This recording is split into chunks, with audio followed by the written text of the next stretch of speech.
নমস্কার আমার দেশ বিদেশের সব বন্ধুরা, কে কেমন আছেন? আশা করি খুব ভালো আছেন। আমরাও মোটামুটি ভালোই আছি। প্রবাসে বাঙালিয়ানা ওই ডরথের নতুন একটি ব্লগে আপনাদের অনেক অনেক স্বাগত।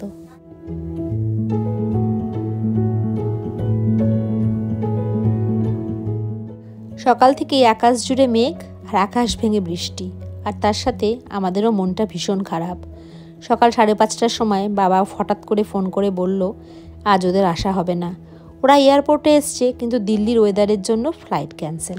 আজকে মাদের ওঠার কথা ছিল ইন্ডিয়া থেকে, কিন্তু ফ্লাইট আজকে ছাড়তে পারেনি। ছাড়লেও ডিলে হয়ে যাবে, ব্রিজ হয়ে যাবে, মারা আসতে পারছে না। কিন্তু শিকাগোতে আমাদের তো হোটেল বুক করা ছিল। সকালবেলা উঠে থেকে সারা রাত ঘুমায়নি টেনশনে।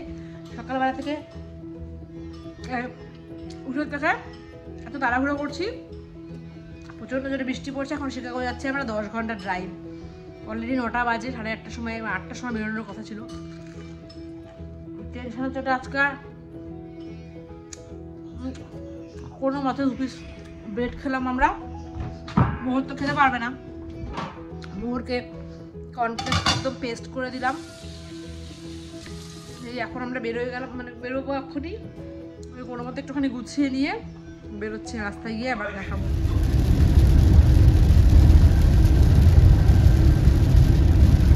তাড়াতাড়ি এত দূরে জার্নি কোনোদিনও করিনি আমরা। যাচ্ছি এখন শিকাগোতে, এতক্ষণ দেরি আর প্রচন্ড টেনশন নিয়ে আছি, কারণ কালকেও জানি না। কালকে অবশ্য ফ্লাইট ওরা অনেকক্ষণ আগেই দিয়ে দিয়েছে আমাদের ফ্লাইটটা। আর প্রচন্ড বৃষ্টি হচ্ছে এখানে, শিকাগোতেও বৃষ্টি দেখাচ্ছে। এখন পৌঁছতে রাতের খাবারটা আজকে এবার আর ভুলিনি, রাতের খাবারটা নিয়ে নিয়েছি। কারণ বেগতিক কোথায় পাবো না পাবো কি, যদিও শিকাগো বিশাল বড় শহর, খাবার আমরা পেয়েই যেতাম, তাও নিয়ে নিয়েছি। বাবারা যেহেতু এয়ার ইন্ডিয়া থেকে আসছে, ওরা বলেছিল যে ফ্লাইটটা আজকে ধরে দিল্লি যেতে পারে, কিন্তু দিল্লি থেকে যে ফ্লাইটটা আছে ওটা মিস হয়ে যেতে পারে। তাই একদিক দিয়ে ভালোই হয়েছে ওই ফ্লাইটটা ধরেনি ওরা। কালকের ফ্লাইটের কালকে অনেকক্ষণ আগেই ওরা দিয়ে দিয়েছে ফ্লাইটটা। কালকে হয়তো ঠিকঠাকই হয়ে যাবে, ওয়েদার ভগবান করে যেন ঠিক থাকে আর কি, ওরা চলে আসতে পারে। সকাল থেকে খুবই টেনশন ছিল, তারপর এটা জানার পর যে ফ্লাইট সব ঠিক হয়ে গেছে, তারপর কিছুটা রিল্যাক্স লাগছে আর কি। আর মোহর কিছু খেতে পাচ্ছে না, ওই জন্য কিছু খাবার ওর জন্য জাস্ট একটুখানি স্ন্যাক্স বার, মানে যেগুলো নরম থাকে ওগুলো না হলো। আর আমরা একটু কফি নিয়ে নিলাম। আমি চিকেন আর ভাত খাচ্ছি। সম্রাট গেছে কোল্ড ড্রিঙ্কস আনতে, মোহর অবশ্য খাচ্ছে না, ও গলা ভাত খাচ্ছে ডাল দিয়ে। একটু খেয়ে এখন আর 3.5 ঘন্টা মতো লাগবে যেতে। আমরা অলমোস্ট শিকাগোতে ঢুকেই গেছি, আর বেশিক্ষণ লাগবে না হোটেলে পৌঁছতে। আজকের জার্নিটা টেনশনে এত তাড়াতাড়ি আমরা পৌঁছে গেলাম যে ভাবতেই পারিনি। অন্য সময় হলে না এতটা দূর মনে হয়, আর আজকে টেনশন আনন্দ সব মিলেমিশে একটা কেমন একটা অনুভূতি। বিরিয়ানি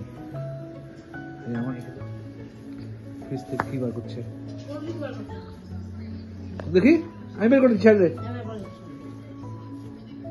খুব তাড়াতাড়ি আজ খেয়ে নিলাম, কারণ ভীষণ টায়ার্ড। কাল সকালে আবার আপনাদের সাথে কথা হবে। কিন্তু রাত্রিবেলাটা ভালো মতো ঘুমিয়েছিলাম, কিন্তু অনেক সকালবেলায় উঠে গেছিলাম। মারা এয়ারপোর্টে পৌঁছে গেছে, মারা দিল্লির ফ্লাইটে উঠেও গেছে।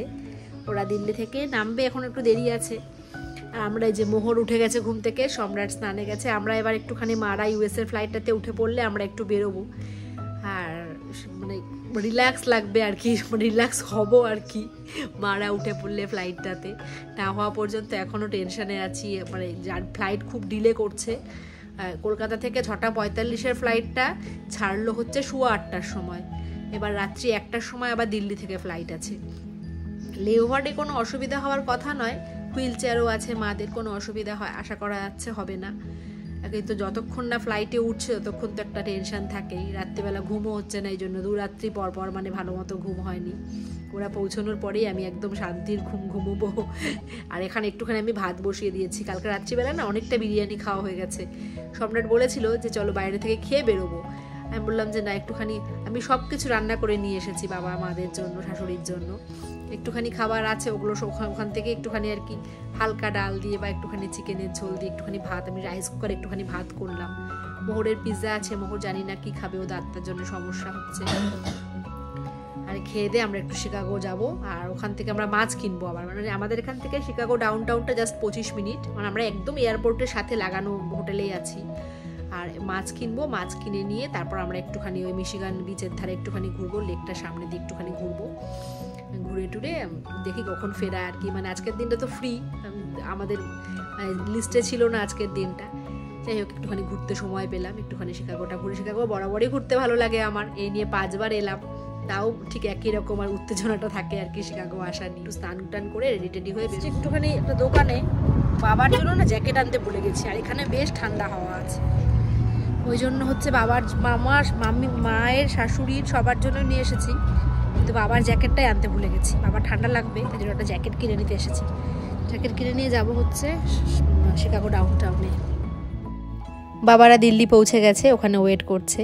একটুখানি রিল্যাক্স যে ইউএসের ফ্লাইটে উঠতে পারবেই আর কি, মানে দেরি হবে না বা কোনো রকম অন্য কোনো অসুবিধে হবে না, মানে ফ্লাইটে উঠতে আর কি।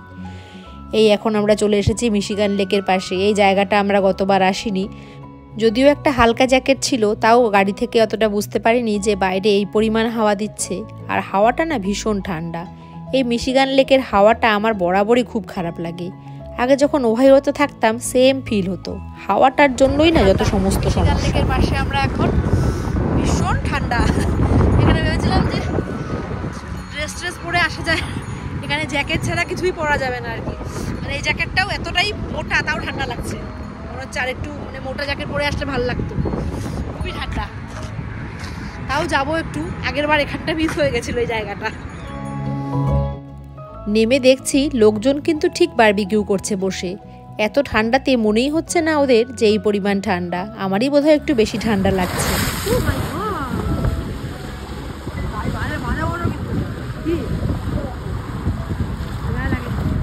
মারা উঠে গেছে প্লেনে, ইউএস এর ফ্লাইটে। এই শান্তি এখন একটু, ওই জন্য আমরা ঘুরতে বেরিয়েছি একটু। ওদের ফ্লাইট এখনই জাস্ট টেক অফ করলো, আর ওই জন্যই হচ্ছে আমরা একটুখানি শান্তি করে, মানে একটুখানি রিল্যাক্স, যে উঠে গেছে অন্তত পক্ষে, সে হুইল চেয়ার পায়নি, এই সেই নিয়ে অনেক সমস্যা, আলটিমেটলি হয়ে গেছে সব ঠিকঠাক। ওটা ঠান্ডা লাগছে কিন্তু আইসক্রিম খাচ্ছে, ডাক্তার জন্য ভালো লাগে একটু ঠান্ডা খেলে। এয়ার ইন্ডিয়ার ফ্লাইটে এত সমস্যা সত্ত্বেও বাবার ওই একই পছন্দ, কিছুতেই এয়ার ইন্ডিয়া ছাড়া অন্য কোনো ফ্লাইটে উঠবে না। যথারীতি সমস্যা হয়েছিল একটু হুইল চেয়ার নিয়ে। আর আমরা এখন চলে এসেছি ডেভন স্ট্রিটে। এখান থেকে মাছ নিলাম আমরা, আর একটুখানি সবজিপাতি দরকার ছিল, ওগুলো নিলাম। মাছের ভিডিও আমি করতে পারিনি, তার কারণ মাছের দোকানটাতে না প্রচণ্ড ভিড় ছিল, মানে এতটাই বিজি ছিল যে আর কি দেখাতে গিয়ে মাছের আর ভিডিও করা হয়নি আমার।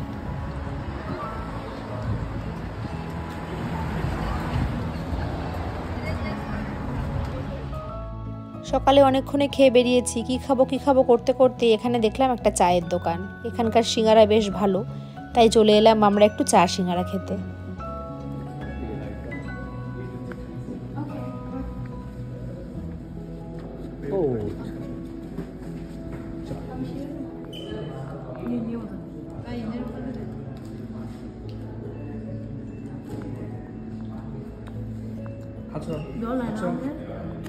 জল নাই, আবার বিরিয়ানি নিয়ে আসা হয়েছে। কালকে একবার খেয়ে বললাম যে আর খাবো না, হবে না।